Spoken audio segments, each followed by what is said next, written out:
The Book of Job. Chapter 39 verse 1 to 30. Knowest thou the time when the wild goats of the rock bring forth? Or canst thou mark when the hinds do calve? Canst thou number the months that they fulfill? Or knowest thou the time when they bring forth?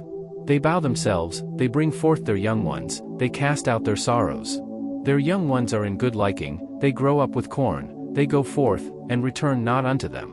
Who hath sent out the wild ass free? Or who hath loosed the bands of the wild ass?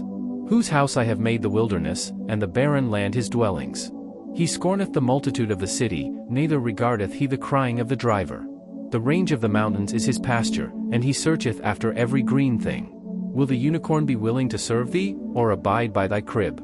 Canst thou bind the unicorn with his band in the furrow? Or will he harrow the valleys after thee? Wilt thou trust him, because his strength is great? Or wilt thou leave thy labor to him? Wilt thou believe him, that he will bring home thy seed, and gather it into thy barn? Gavest thou the goodly wings unto the peacocks? Or wings and feathers unto the ostrich? Which leaveth her eggs in the earth, and warmeth them in dust, and forgetteth that the foot may crush them, or that the wild beast may break them. She is hardened against her young ones, as though they were not hers, her labor is in vain without fear. Because God hath deprived her of wisdom, neither hath he imparted to her understanding. What time she lifteth up herself on high, she scorneth the horse and his rider.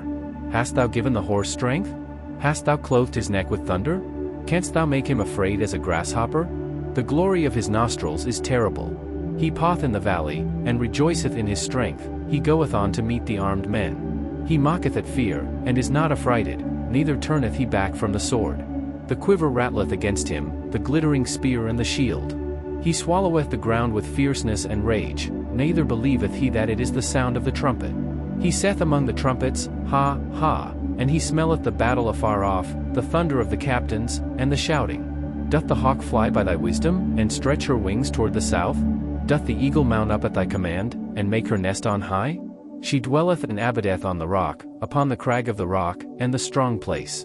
From thence she seeketh the prey, and her eyes behold afar off. Her young ones also suck up blood, and where the slain are, there is she.